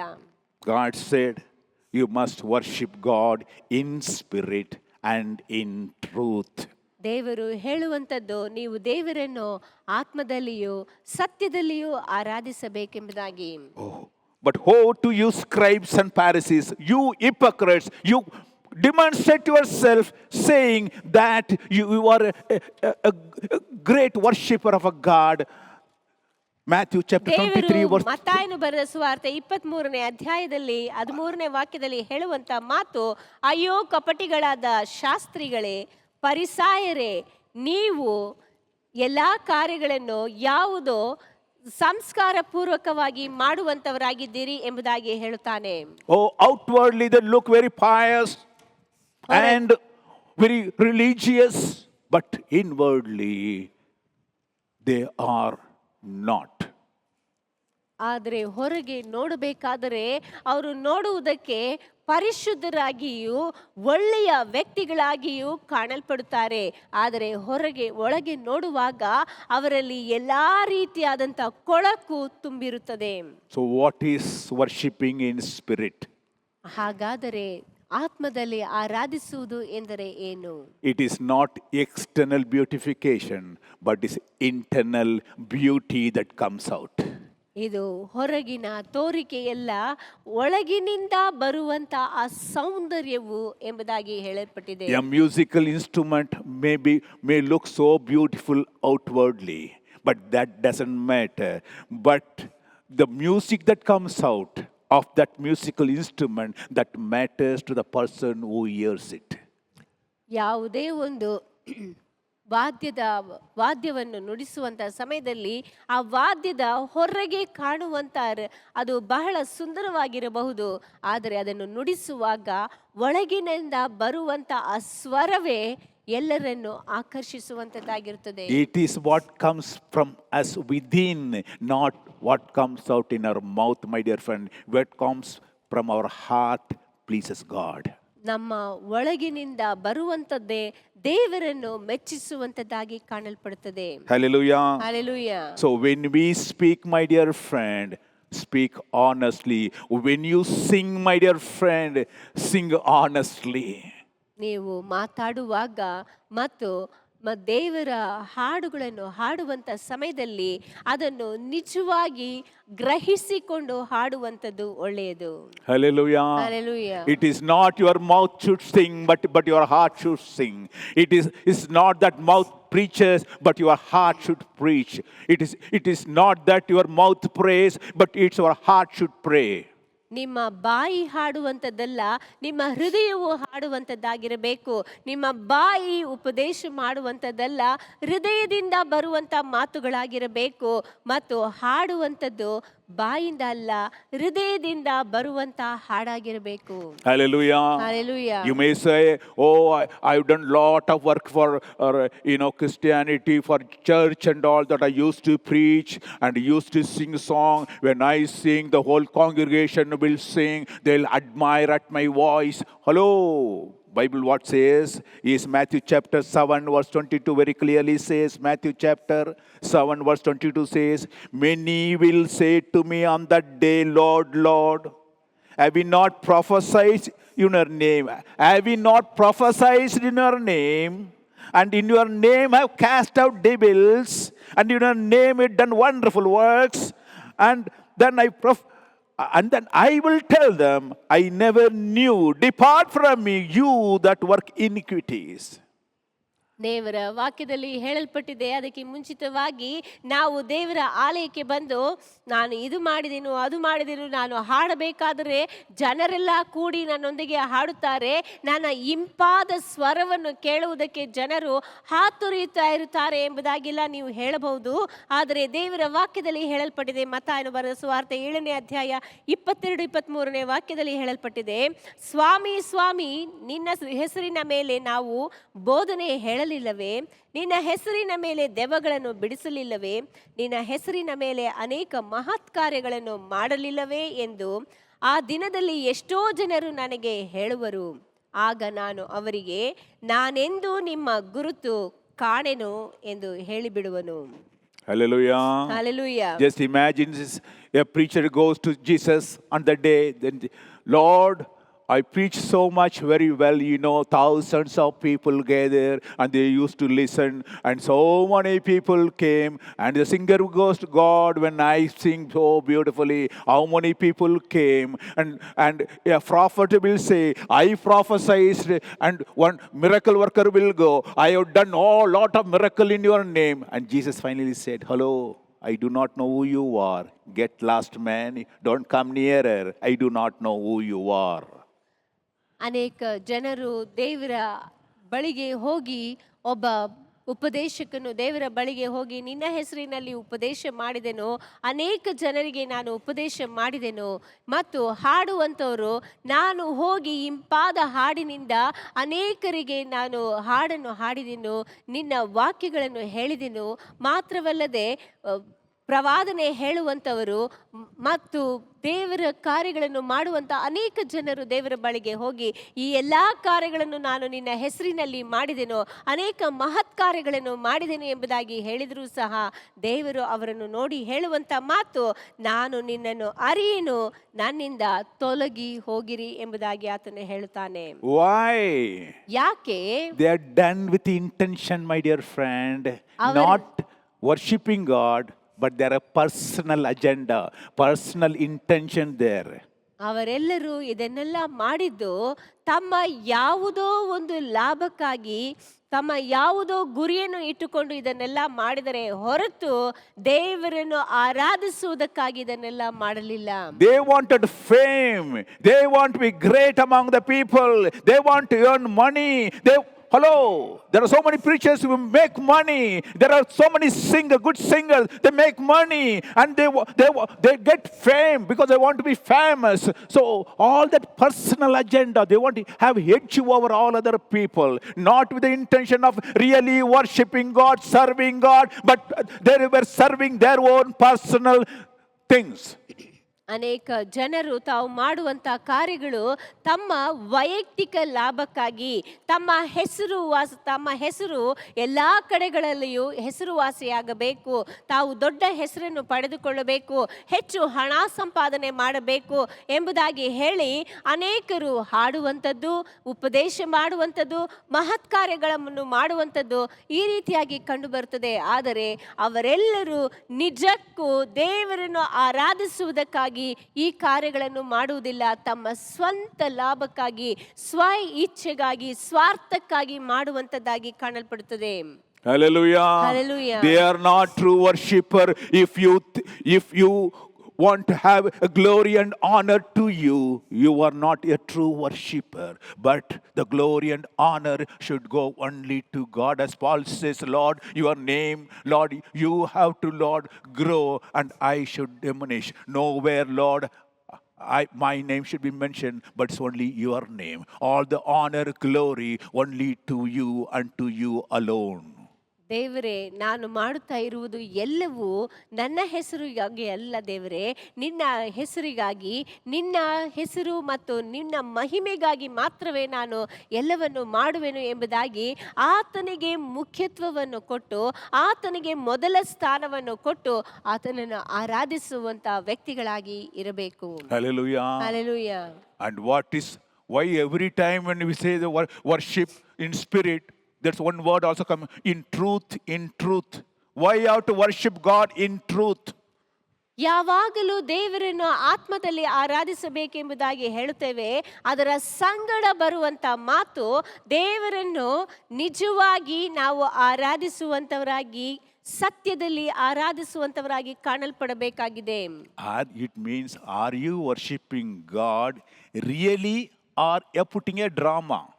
ನೀವು ನಿಜವಾಗಲೂ ದೇವರನ್ನು ಆರಾಧಿಸುತ್ತಾ ಇದ್ದೀರೋ, ಇಲ್ಲವೇ ನಾಟಕವಾಗಿ ಸುಮ್ಮನೆ ಮಾಡ್ತಾ ಇದ್ದೀರೋ? It's like a gift. You receive a gift, a beautifully wrapped and with all those bow tie and all that looks so beautiful, the gift, and you take the gift thinking that something great inside. ನಿಮಗೆ ಒಂದು ಉಡುಗೊರೆಯನ್ನು ಕೊಡುತ್ತಾರೆ. ಆ ಉಡುಗೊರೆಯನ್ನು ಕೊಡುವಂತ ಸಮಯದಲ್ಲಿ ಅದರ ಪೂರ್ತಿಯಾಗಿ ಚೆನ್ನಾಗಿ ಅಲಂಕಾರ ಮಾಡಿ, ಒಳ್ಳೆಯ ಬಣ್ಣದ ಪೇಪರನ್ನು ಹಾಕಿ ಅದನ್ನು ಅಲಂಕಾರ ಮಾಡಿ ಕೊಟ್ಟಿರುತ್ತಾರೆ. But when you open that box, ಆದರೆ ನೀವು ಆ ಒಂದು ಬಾಕ್ಸ್ ಅನ್ನು ತೆರೆದು ನೋಡುವಾಗ what do you want to see? ಅದರಲ್ಲಿ ಏನು ನೋಡಬೇಕೆಂಬುದಾಗಿದ್ದೀರಿ? Something valuable. ಯಾವುದಾದರೂ ಬೆಲೆ ಬಾಳುವಂತದ್ದು ಇರಬೇಕೆಂಬುದಾಗಿ ನಾವು ತಿಳಿದುಕೊಳ್ಳುತ್ತೇವೆ. If it is an empty box, my dear friend, ಒಂದು ವೇಳೆ ಅದು ಬರೀ ಖಾಲಿ ಬಾಕ್ಸ್ ಆಗಿದ್ರೆ ಏನಾಗಿರ್ತದೆ ನೋಡಿ. that's how our worships is to God. ಅದೇ ರೀತಿಯಾಗಿದೆ ನಮ್ಮ ಆರಾಧನೆಯೂ ಸಹ. Outwardly we beautify everything, but inwardly there is nothing that goes to God. ನಾವು ಹೊರಗೆ ನೋಡುವಾಗ ಸೌಂದರ್ಯವಾಗಿ ಎಲ್ಲವೂ ಸುಂದರವಾಗಿ ಕಾಣಲ್ಪಡುತ್ತದೆ, ಆದರೆ ದೇವರಿಗೆಂದು ಏನೂ ಹೋಗುವುದಿಲ್ಲ. Have you seen people carrying big gift boxes in marriage to give to the bride and bridegroom? ಅಲ್ಲಿ ಮದುವೆಗಳಲ್ಲಿ ಹೆಣ್ಣು ಗಂಡಿಗೆ ಕೊಡುವುದಕ್ಕಾಗಿ ದೊಡ್ಡ ದೊಡ್ಡ ಉಡುಗೊರೆಗಳನ್ನು ಜನರು ತೆಗೆದುಕೊಂಡು ಹೋಗುವುದನ್ನು ನೀವು ನೋಡಿದಿರಲ್ಲ. For what? ಯಾವುದಕ್ಕಾಗಿ? Everybody should see this. He is carrying a very big gift to the bride and bridegroom. ಜನರೆಲ್ಲರಿಗೂ ಗೊತ್ತಾಗಬೇಕು ನಾವು ಇಷ್ಟು ದೊಡ್ಡ ಉಡುಗೊರೆಯನ್ನು ತಗೊಂಡು ಹೋಗಿ ಕೊಡ್ತಾ ಇದ್ದೀವಿ ಅಂತ. So the expectation is be more. So when you open it, you want a bigger one, a valuable one. ಅವರ ನಿರೀಕ್ಷೆಯೂ ಸಹ ದೊಡ್ಡದಾಗಿರುತ್ತದೆ. ದೊಡ್ಡ ಬಾಕ್ಸಲ್ಲಿ ಅದು ಬಹಳ ಬೆಲೆ ಬಾಳುವಂಥದ್ದಾಗಿರಬಹುದು ಎಂಬುದಾಗಿ ಜನರು ತಿಳಿದುಕೊಳ್ಳುತ್ತಾರೆ. If you keep only some 5 rupees, 10 rupees items inside and make a big box, my dear friend, what value it carries? ನಾವೇನಾದರೂ ಅದರಲ್ಲಿ ದೊಡ್ಡ ಬಾಕ್ಸ್ನಲ್ಲಿ ಒಂದು 5 ರೂಪಾಯಿ 10 ರೂಪಾಯಿ ಬೆಲೆ ಬಾಳುವಂಥದ್ರನ್ನ ಏನಾದರೂ ಇಟ್ಟಿದ್ರೆ ಅವರು ಬಿಚ್ಚು ನೋಡುವಂಥವ್ರಿಗೆ ಹೇಗಿರ್ತದೆ ನೋಡಿ. But a diamond ring, nobody will know that you are carrying. Also, you simply walk and you give to the person. It may for all others, he has given nothing, but the bride and bridegroom who receives that, they know what is the value. Oh, this is so small, but it's highly valuable, a diamond. ಎಲ್ಲರಿಗೂ ತಿಳಿಯದ ರೀತಿಯಲ್ಲಿ ಒಂದು ಚಿಕ್ಕ ಬಾಕ್ಸ್ನಲ್ಲಿ ವಜ್ರದ ಉಂಗುರವನ್ನು ತೆಗೆದುಕೊಂಡು ಹೋಗಿ ನೀವು ಕೊಡಬಹುದು, ಆದರೆ ಅಲ್ಲಿ ನೋಡುವಂಥ ಜನರಿಗೆ ದೊಡ್ಡ ದೊಡ್ಡ ಬಾಕ್ಸ್ಗಳಲ್ಲಿರುವುದೇ ಬೆಲೆ ಬಾಳುವಂಥದ್ದು ಎಂಬುದಾಗಿ ತಿಳಿದುಕೊಂಡಿರುತ್ತಾರೆ. ಆದರೆ ಅದನ್ನು ಪಡೆದುಕೊಳ್ಳುವಂಥ ವಧು ವರರಿಗೆ ಮಾತ್ರವೇ ಗೊತ್ತು ಇದು ವಜ್ರದ್ದು ಬಹಳವಾಗಿ ಇಲ್ಲಿರುವಂಥ ಎಲ್ಲ ಉಡುಗೊರೆಗಳಿಗಿಂತಲೂ ಬಹಳವಾಗಿ ಬೆಲೆ ಬಾಳುವಂಥದ್ದು ಎಂಬುದಾಗಿ ಅವರಿಗೆ ಮಾತ್ರ ಗೊತ್ತಿರುತ್ತದೆ. Romans 12 verse 1 says, Romans chapter 12 verse 1 says, therefore I urge you, brothers, in view of the God's mercy, to offer your bodies as a living sacrifice, holy and pleasing to God. This is your spiritual act of worship. What is spiritual act of worship? Giving you a complete thing as a sacrifice to God. That is a spiritual worship, my dear friend. ರೋಮಾಪುರದವರಿಗೆ ಬರೆದ ಪತ್ರಿಕೆಯ 12ನೇ ಅಧ್ಯಾಯ 1ನೇ ವಾಕ್ಯದಲ್ಲಿ ಹೇಳಲ್ಪಟ್ಟಿದೆ, ಆದುದರಿಂದ ಸಹೋದರರೇ, ದೇವರ ಕನಿಕರವನ್ನು ನಿಮ್ಮ ನೆನಪಿಗೆ ತಂದು ನಿಮ್ಮನ್ನು ಬೇಡಿಕೊಳ್ಳುವುದೇನೆಂದರೆ, ನೀವು ನಿಮ್ಮ ನಿಮ್ಮ ದೇಹಗಳನ್ನು ದೇವರಿಗೆ ಮೀಸಲಾಗಿಯೂ ಮೆಚ್ಚುಗೆಯಾಗಿಯೂ ಇರುವ ಸಜೀವ ಯಜ್ಞವಾಗಿ ಅರ್ಪಿಸಿರಿ. ಇದೇ ನಿಮ್ಮ ವಿವೇಕಪೂರ್ವಕವಾದ ಆರಾಧನೆಯು. ಹಾಗಾದರೆ ದೇವರನ್ನು ಆರಾಧಿಸುವಂಥವರು ಹೇಗಿರಬೇಕು? ತಮ್ಮ ಸಂಪೂರ್ಣ ಎಲ್ಲವನ್ನು ಆತನಿಗೆ ಒಪ್ಪಿಸುವಂಥವರಾಗಿ ಕಾಣಲ್ಪಡಬೇಕು. ಆಗ ಮಾತ್ರವೇ ಅದು ದೇವರಿಗೆ ಮೆಚ್ಚುಗೆಯಾದಂಥ ಆರಾಧನೆಯಾಗಿ ಕಂಡುಬರುತ್ತದೆ. Hallelujah. Hallelujah. Hallelujah. Hallelujah. A true worship is the one that your sacrifice, you're completely giving yourself as a sacrifice to God in this fulfillment. Then God will say, this is the true spiritual worship.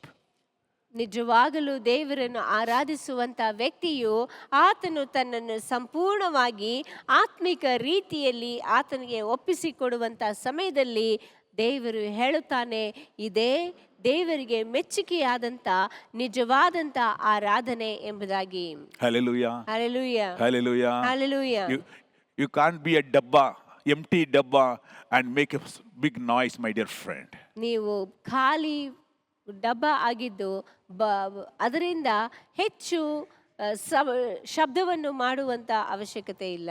God doesn't see any external thing. God sees the inner things. ದೇವರು ಹೊರಗಿನ ಆ ಒಂದು ಸೌಂದರ್ಯವನ್ನು ನೋಡುವಂತವನಲ್ಲ, ಒಳಗಿನ ಸೌಂದರ್ಯವನ್ನು ನೋಡುವಂತವನಾಗಿದ್ದಾನೆ. Hallelujah. Hallelujah. A true worshipper will have certain qualities. ನಿಜವಾದಂತ ಆರಾಧಕನಿಗೆ ಕೆಲವು ಉತ್ತಮವಾದಂತ ಕಾರ್ಯಗಳು ಅವನ ಜೀವಿತದಲ್ಲಿ ಕಂಡು ಬರುತ್ತದೆ. I just want to mention 2-3 qualities of a true worshipper. ನಿಜವಾದಂತ ಆರಾಧಕನ ಕೆಲವು ಗುಣಗಳನ್ನು ಕುರಿತಾಗಿ ನಿಮ್ಮೊಂದಿಗೆ ಹೇಳಲು ಬಯಸುತ್ತೇನೆ. A true worshipper will devote himself to God. ನಿಜವಾದಂತ ಆರಾಧಕನು ತನ್ನನ್ನೇ ದೇವರಿಗೆ ಸಮರ್ಪಿಸುವಂತ ವ್ಯಕ್ತಿಯಾಗಿರುತ್ತಾನೆ. That's what in Romans you have seen. A complete devotion. A person who devotes, he is a true worshipper. ತನ್ನನ್ನು ಸಂಪೂರ್ಣವಾಗಿ ದೇವರಿಗೆ ಒಪ್ಪಿಸಿಕೊಡುವ ಆತನೇ ನಿಜವಾದಂತ ಆರಾಧಕನಾಗಿರುತ್ತಾನೆ. Hebrews chapter 5 verse 7 says, ಇಬ್ರಿಯರಿಗೆ ಬರೆದ ಪತ್ರಿಕೆ 5ನೇ ಅಧ್ಯಾಯ 7ನೇ ವಾಕ್ಯದಲ್ಲಿ ಹೇಳಲ್ಪಟ್ಟಿದೆ, as a mortal man he offered up prayers and appeals with loud cries and tears to the one who was able to save him from the death, and he was heard because of his devotion to God. ದೇವರ ವಾಕ್ಯದಲ್ಲಿ ಹೇಳಲ್ಪಟ್ಟಿದೆ, ಕ್ರಿಸ್ತನು ತಾನು ಭೂಲೋಕದಲ್ಲಿದ್ದಾಗ ಮರಣಕ್ಕೆ ತಪ್ಪಿಸಿ ಕಾಪಾಡ ಶಕ್ತನಾಗಿರುವ ಆತನಿಗೆ ಬಲವಾಗಿ ಕೂಗುತ್ತಾ ಕಣ್ಣೀರನ್ನು ಸುರಿಸುತ್ತಾ ಪ್ರಾರ್ಥನೆ ವಿಜ್ಞಾಪನೆಗಳನ್ನು ಸಮರ್ಪಿಸಿ ದೇವರ ಮೇಲಣ ಭಯಭಕ್ತಿಯ ನಿಮಿತ್ತ ಕೇಳಲ್ಪಟ್ಟನು. Hallelujah. Hallelujah. If your prayers, your worship is not a devotional one, my dear friend, God is not pleased. ನಿನ್ನ ಆರಾಧನೆಯು, ನಿನ್ನ ಸಲ್ಲಿಸುವಂತ ಆರಾಧನೆಯು ಅದು ದೇವರಿಗೆ ಅದು ಸಮರ್ಪಿಸುವಂತ ರೀತಿಯಲ್ಲಿ ಕಂಡು ಬರದೆ ಹೋದರೆ ಅದು ದೇವರಿಗೆ ಮೆಚ್ಚುಗೆಯಾಗಿಲ್ಲ. Not out of fear.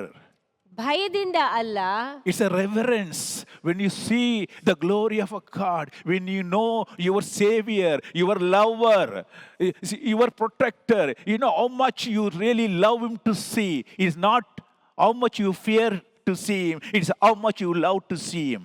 ನಿನ್ನನ್ನು ರಕ್ಷಿಸಿದಾತನು, ನಿನ್ನ ಮೊದಲಿಂಗನು, ನಿನ್ನನ್ನು ಕಾಪಾಡುವಾತನು, ನಿನ್ನನ್ನು ಸುರಕ್ಷಿತವಾಗಿ ಇಡುವಾತನು, ನಿನ್ನ ಆಶ್ರಯ ದುರ್ಗವಾಗಿರುವಾತನಾಗಿರುವಂತ ದೇವರನ್ನು ನೋಡುವುದಕ್ಕೆ ನೀನು ಭಯದಿಂದಲ್ಲ ಪ್ರೀತಿಯಿಂದ ಆತನನ್ನು ನೋಡುವುದಕ್ಕೆ ಹಾತೊರೆಯುತ್ತಾ ಇರಬೇಕು. So when you come to church, my dear friend, if you just run here out of love to see your Jesus Christ and to pray to Him and talk to Him, my dear friend, that is the devotion, that is the worship.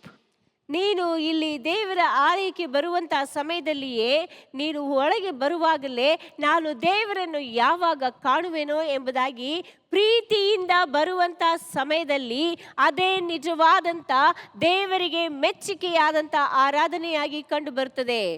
Hallelujah. Hallelujah. I will enter His courts with thanksgiving in my heart. I will enter His courts with praise. As you just walk in, my dear friend, your heart should be filled with thankfulness to God, and you want to enjoy, Lord, I come here to give my thanks to you. ದೇವರ ಆಲಯಕ್ಕೆ ಬರುವಂತಹ ಸಮಯದಲ್ಲಿಯೇ ದೇವರನ್ನು ಆರಾಧಿಸುವುದಕ್ಕೂ ಆತನು ನಮ್ಮ ಜೀವಿತದಲ್ಲಿ ಮಾಡಿದಂಥ ಪ್ರತಿಯೊಂದು ಮಹೋಪಕಾರಗಳಿಗೆ ಆತನಿಗೆ ಕೃತಜ್ಞತೆಯನ್ನು ಸಲ್ಲಿಸುವುದಕ್ಕೆ ಹಾತೊರೆಯುವಂತ ವ್ಯಕ್ತಿಗಳಾಗಿ ನಾವು ಕಾಣಲ್ಪಡಬೇಕು. Hallelujah. Hallelujah. Psalms 123 was sung by so many people in a ship. Captain told, today we are all these people are here, let the Psalms 123 can be sung. So he sang, Lord is my shepherd, I shall not want. So he was singing, everyone was singing. A beautiful singer stood up and sang that song beautifully, and everyone clapped. Oh, what a song, how beautifully he sings. Everybody clapped till a old priest stood up and started. He said, Lord is my shepherd. And every word was a broken word. Lord is my shepherd. Like that he was singing. But tears started flowing in everybody's eyes. ಒಂದು ದೋಣಿಯಲ್ಲಿ ಹೋಗುತ್ತಿರುವಂತಹ ಸಮಯದಲ್ಲಿ ಒಬ್ಬ ವ್ಯಕ್ತಿಯು 23ನೇ ಕೀರ್ತನೆಯಲ್ಲಿ ಹೇಳಲ್ಪಟ್ಟಿರುವಂತ ಆ ವಾಕ್ಯಗಳನ್ನು ಕುರಿತಾಗಿ ದೇವರು ನನಗೆ ಕುರುಬನು ಎಂಬುದಾಗಿ ಬಹಳ ಸುಂದರವಾಗಿ ಇಂಪಾಗಿ ಹಾಡಿದನು. ಅಲ್ಲಿದ್ದಂಥವರೆಲ್ಲರೂ ಬಹಳವಾಗಿ ಚಪ್ಪಾಳೆ ತಟ್ಟಿ ಎಷ್ಟು ಸುಂದರವಾಗಿ ಹಾಡಿದರು ಎಂಬುದಾಗಿ ಹೊಗಳಿದರು. ಆದರೆ ಅದೇ ಗುಂಪಿನಲ್ಲಿ ಇದ್ದಂಥ ಒಬ್ಬ ವಯಸ್ಸಾದಂಥ ಬೋಧಕರು ಎದ್ದು ನಿಂತುಕೊಂಡು ದೇವರು ನನಗೆ ಕುರುಬನು ಎಂಬುದಾಗಿ ಅದನ್ನು ಹಾಡುವುದಕ್ಕೂ ಅವರು ಶಕ್ತಿ ಇಲ್ಲದ ರೀತಿಯಲ್ಲಿ ಕಣ್ಣೀರಿನಿಂದ ಆ ಒಂದು ವಾಕ್ಯಗಳನ್ನು ಹೇಳುವುದನ್ನು ನಾವು ಗಮನಿಸುತ್ತೇವೆ. ಆಡುವಾಗ ಮಕ್ಕಳು ಕಣ್ಣೀರಿಲಿಂದ ಕಣ್ಣೀರು ಬಂತು. See, you can sing a beautiful song, everyone can clap. But when you sing a song, bringing tears in everybody's eyes is not that simple.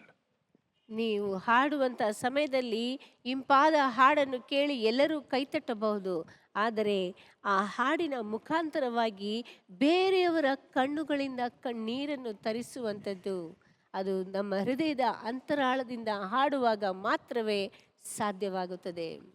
Because when you bring tears in others' eyes, first of all, tears should flow in your eye.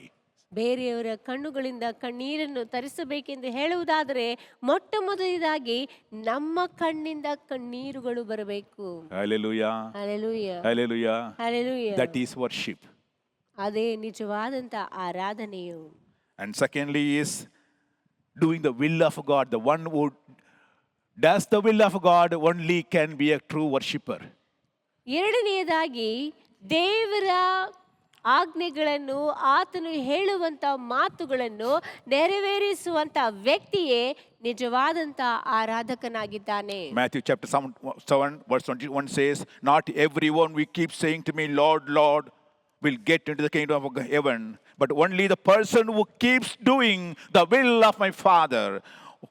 ಇಲ್ಲಿ ಮತ್ತಾಯನು ಬರೆದ ಸುವಾರ್ತೆ 7ನೇ ಅಧ್ಯಾಯ 21ನೇ ವಾಕ್ಯದಲ್ಲಿ ಹೇಳಲ್ಪಟ್ಟಿದೆ, ನನ್ನನ್ನು ಸ್ವಾಮಿ ಸ್ವಾಮಿ ಎಂದು ಹೇಳುವಂಥವರೆಲ್ಲರೂ ಪರಲೋಕ ರಾಜ್ಯದಲ್ಲಿ ಸೇರುವರೆಂದು ನೆನೆಸಬೇಡಿರಿ, ಪರಲೋಕದಲ್ಲಿರುವ ನನ್ನ ತಂದೆಯ ಚಿತ್ತದಂತೆ ನಡೆಯುವವನೇ ಪರಲೋಕ ರಾಜ್ಯಕ್ಕೆ ಸೇರುವನು.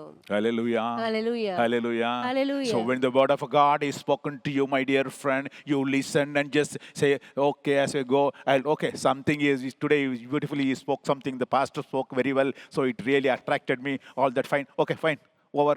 And again, when you walk out, you don't really implement the word was not implemented in your life, my dear friend, it's of no use. You are not a true worshipper. That Bible very clearly says, therefore everyone who listens to the messages of mine and puts them into the practice is likewise a man who built his house on a rock. The rain fell and the flood came, and the winds blew and the beat against the house, but it did not collapse because its foundation was on the rock. ಪ್ರೀತಿಯುಳ್ಳ ದೇವಜನರೇ, ನಾವು ತಿಳಿದುಕೊಳ್ಳುತ್ತೇವೆ, ನಾವು ಅನೇಕ ಕಾರ್ಯಗಳನ್ನು ಮಾಡುತ್ತೇವೆ ಎಂಬುದಾಗಿ. ಆದರೆ ಇಲ್ಲಿ ದೇವರ ವಾಕ್ಯದಲ್ಲಿ ಹೇಳಲ್ಪಟ್ಟಿದೆ 24ನೇ ವಾಕ್ಯದಲ್ಲಿ ಅದೇ ಅಧ್ಯಾಯ, ಆದುದರಿಂದ ಈ ನನ್ನ ಮಾತುಗಳನ್ನು ಕೇಳಿ ಅವುಗಳಂತೆ ನಡೆಯುವವನು ಬಂಡೆಯ ಮೇಲೆ ಮನೆಯನ್ನು ಕಟ್ಟಿಕೊಂಡ ಬುದ್ಧಿಯುಳ್ಳ ಮನುಷ್ಯನನ್ನು ಹೋಲುವನು. ಕಟ್ಟಿದ ಮೇಲೆ ಮಳೆ ಸುರಿಯಿತು, ಹಳ್ಳಗಳು ಬಂದವು, 4 ಕಡೆಯಿಂದ ಗಾಳಿ ಬೀಸಿ ಆ ಮನೆಗೆ ಬಡಿಯಿತು, ಆದಾಗ್ಯೂ ಅದರ ಅಸ್ತಿವಾರವು ಬಂಡೆಯ ಮೇಲಿದ್ದರಿಂದ ಅದು ಬೀಳಲಿಲ್ಲ. Hallelujah. Hallelujah. If you are a true worshipper, you must be building your house on the rock of Jesus Christ. ನೀನು ನಿಜವಾದ ದೇವರನ್ನು ಆರಾಧಿಸುವಂತ ವ್ಯಕ್ತಿಯಾಗಿರುವುದಾದರೆ ನಿನ್ನ ಮನೆಯನ್ನು ಬಂಡೆಯ ಮೇಲೆ ಕಟ್ಟುವಂತವನಾಗಿರಬೇಕು. It means the word of God should really build your house.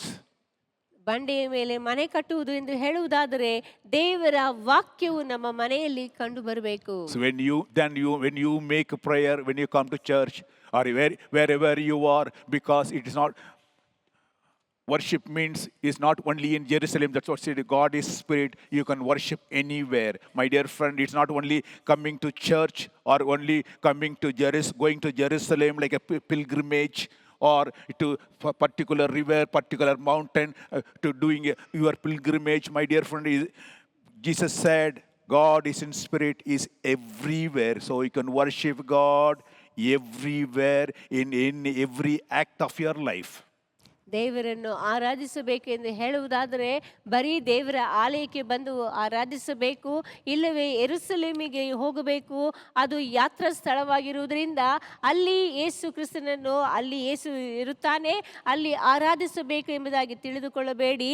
ಯಾಕೆಂದರೆ ಯೇಸು ಕ್ರಿಸ್ತನು ಸರ್ವವ್ಯಾಪಿಯಾಗಿದ್ದಾನೆ. ಆದ್ದರಿಂದ ಆತನು ಎಲ್ಲ ಕಡೆಗಳಲ್ಲಿ ಕಂಡುಬರುವುದರಿಂದ ನೀವು ಎಲ್ಲಿ ಬೇಕಾದರೂ ಆತನನ್ನು ಆರಾಧಿಸಬಹುದು. ಆದರೆ ಆತನನ್ನು ಆರಾಧಿಸುವಂಥವರು ಆತ್ಮೀಯ ರೀತಿಯಲ್ಲಿ ಸತ್ಯಕ್ಕೆ ತಕ್ಕಂಥ ರೀತಿಯಲ್ಲಿ ಆರಾಧಿಸುವಂಥವರಾಗಿರಬೇಕು. If you make an honest prayer, pouring out your real heart and telling Jesus, confessing everything, repenting, Lord, this is a sin I committed. Lord, your word spoke to me. Lord, I now want to change my life. Lord, this is my honest prayer. If you make, my dear friend, God is there to listen to your prayers and you are a real worshipper. ನೀನು ನಿಜವಾಗಲೂ ದೇವರನ್ನು ಆರಾಧಿಸಬೇಕು ಎಂದು ಹೇಳುವುದಾದರೆ ನೀನು ನಂಬಿಗಸ್ತಿಕೆಯಿಂದ ಆತನಿಗೆ ನಿಜವಾಗಲೂ ನಿಮ್ಮನ್ನು ಸಂಪೂರ್ಣವಾಗಿ ಒಪ್ಪಿಸಿಕೊಟ್ಟು, ದೇವರೇ ನಾನು ನಿನಗೆ ಒಪ್ಪಿಸಿಕೊಡ್ತಾ ಇದ್ದೇನೆ ಎಂಬುದಾಗಿ ಹೇಳಿ ಪ್ರಾರ್ಥಿಸುವಂಥ ಸಮಯದಲ್ಲಿ ಆತನು ನಿಮ್ಮ ಸಂಗಡ ಇರುವಾತನಾಗಿದ್ದಾನೆ. It doesn't matter where you are. ನೀನು ಎಲ್ಲಿದ್ದಿ ಎನ್ನುವಂತ ಅವಶ್ಯಕತೆ ಇಲ್ಲ. You can make prayer anywhere. ನೀನು ಎಲ್ಲಿದ್ದರೂ ಪ್ರಾರ್ಥಿಸಬಹುದು. Two people went for prayer.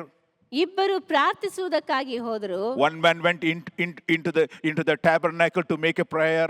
ಒಬ್ಬ ವ್ಯಕ್ತಿಯು ದೇವರ ಗುಡಾರದ ಒಳಭಾಗಕ್ಕೆ ಹೋದನು ಪ್ರಾರ್ಥಿಸುವುದಕ್ಕೆ. The Parsi went inside and he was making a prayer saying that, Lord, I've done this. Now I'm a good preacher, I'm a good prophet, I'm a good singer. All these things I've done for you, oh God. Lord, you accept my prayer. ಇಲ್ಲಿ ಪರಿಸಯನು ದೇವರ ಆಲಯದ ಒಳಗೆ ಹೋಗಿ, ದೇವರೇ ನಾನು ಈ ಎಲ್ಲಾ ಕಾರ್ಯಗಳನ್ನು ಮಾಡಿದ್ದೇನೆ, ನನ್ನನ್ನು ಆಶೀರ್ವದಿಸು ಎಂಬುದಾಗಿ ಅಲ್ಲಿ ಪ್ರಾರ್ಥಿಸುವುದಕ್ಕೆ ಹೋಗುತ್ತಾನೆ. I am not like all other people, all these adulterers, sinners and all that. I don't even smoke, oh God. I don't drink, oh God. I am not like all those people also. I'm a very good person, so you have to honor my prayer. ನಾನು ಇಲ್ಲಿ ಹೊರಗೆ ಕಾಣಲ್ಪಡುವಂಥ ಜನರ ರೀತಿಯಲ್ಲ, ವ್ಯಭಿಚಾರಿಗಳ ರೀತಿಯಲ್ಲ, ಬೇರೆ ಪಾಪಿಗಳ ರೀತಿಯಲ್ಲೂ ಅಲ್ಲ. ನಾನು ದೇವರಿಗಾಗಿ ನಿನಗಾಗಿ ಅನೇಕ ಕಾರ್ಯಗಳನ್ನು ಮಾಡುತ್ತಾ ಇದ್ದೇನೆ, ಹೆಚ್ಚು ಹಣವನ್ನು ನಾನು ಖರ್ಚು ಮಾಡುತ್ತಾ ಇದ್ದೇನೆ ಎಂಬುದಾಗಿ ಪ್ರಾರ್ಥಿಸುತ್ತಾನೆ. But at the same time, another person who was not even entered into the temple because he felt that he can't even enter into the temple. He was standing in the street and he was making a prayer to God. Lord, I know I am a sinner. Lord, I am not worthy to go even into the temple. But Lord, you forgive me. Lord, you accept my praise, oh Lord. I am a sinner. He confessed. Jesus said, not that Pharisee's prayer heard, but this man who made an honest prayer, his prayer is honored. ಆದರೆ ಬೇರೆ ವ್ಯಕ್ತಿಯು ಬೀದಿ ಚೌಕದಲ್ಲಿ ನಿಂತುಕೊಂಡು ಸಭಾಮಂದಿರಕ್ಕೆ ಹೋಗುವುದಕ್ಕೂ ಸಹ ಆತನು ನಾಚಿಕೆ ಪಟ್ಟುಕೊಂಡು, ಆಕಾಶವನ್ನು ಕಣ್ಣೆತ್ತಿ ನೋಡುವುದಕ್ಕೂ ನಾಚಿಕೆ ಪಟ್ಟುಕೊಂಡು, ದೇವರೇ ನಾನೊಬ್ಬ ಪಾಪಿ, ನನ್ನ ಪಾಪವನ್ನು ಕ್ಷಮಿಸು ಎಂಬುದಾಗಿ ದೂರದಲ್ಲಿಯೇ ಇದ್ದುಕೊಂಡು ದೇವರಲ್ಲಿ ಪ್ರಾರ್ಥಿಸುವುದನ್ನು ನಾವು ಕಾಣುತ್ತೇವೆ. ಆತನ ಪ್ರಾರ್ಥನೆಯು ಇಲ್ಲಿ ಕೇಳಲ್ಪಡುತ್ತದೆ. ಮತ್ತು ಪರಿಸಾಯನು ತನ್ನನ್ನು ಹೆಚ್ಚಿಸಿಕೊಂಡು ಹೊಗಳಿಕೊಂಡು ಮಾಡಿದಂಥ ಪ್ರಾರ್ಥನೆಯು ಅಲ್ಲಿ ದೇವರಲ್ಲಿ ಕೇಳಲ್ಪಡುವುದಿಲ್ಲ. Worship God in spirit and in truth. ದೇವರನ್ನು ಆತ್ಮದಲ್ಲಿಯೂ ಸತ್ಯದಲ್ಲಿಯೂ ಆರಾಧಿಸಿರಿ. Let's close down in prayer. ನಾವು ಪ್ರಾರ್ಥಿಸೋಣ. When you come to prayer, when to worship God, ನೀವು ದೇವರನ್ನು ಆರಾಧಿಸುವುದಕ್ಕೆ ಬರುವಂತ ಸಮಯದಲ್ಲಿ be a true worshipper.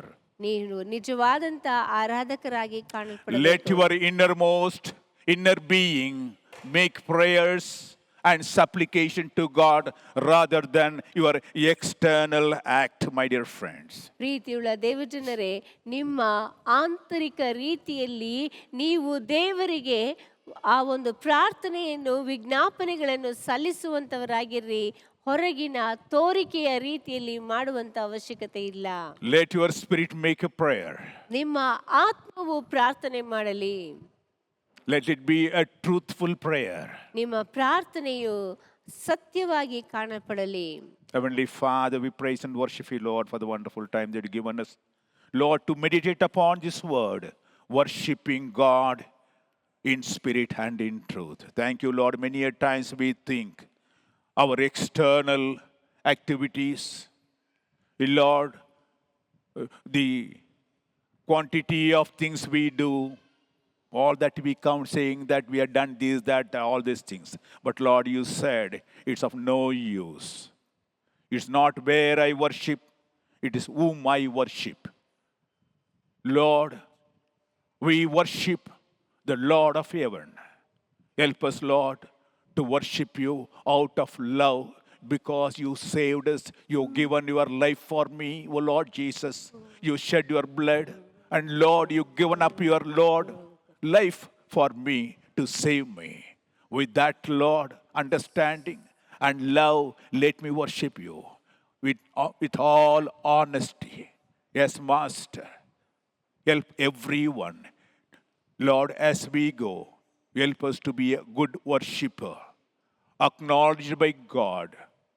And you, Lord, as you said to the publican, his prayer was heard.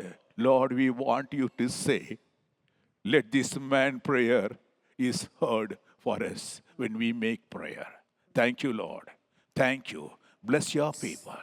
Bless all your people, whatever the needs are.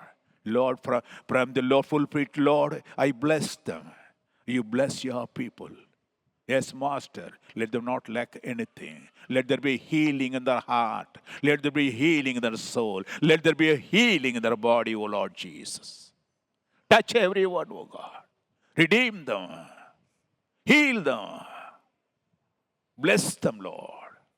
In Jesus' precious name I pray. Amen. Amen. Amen. ನನ್ನ ಮನವೇ ಯಗನ ಕೊಂಡಾಡು, ನನ್ನ ಸರ್ವೇಂದ್ರ ಪವಿತ್ರನಾಮಕ್ಕೆ ಕಿಚ್ಚಿಸ್ರಿ. ನನ್ನ ಮನವೇ ಯಗನ ಕೊಂಡಾಡು, ಆತನು ಮಾಡಿದ ಉಪಕಾರಗಳಲ್ಲಿ ಒಂದನ್ನು ಮರೆಯಬೇಡ. ಆಮೇನ್, ಆಮೇನ್, ಆಮೇನ್. ಹಲ್ಲೆಲೂಯಾ, ಹಲ್ಲೆಲೂಯಾ, ಹಲ್ಲೆಲೂಯಾ. God bless you all. ದೇವರೆಲ್ಲರನ್ನು ಆಶೀರ್ವದಿಸಲಿ. ಆಮೇನ್, ಆಮೇನ್, ಆಮೇನ್.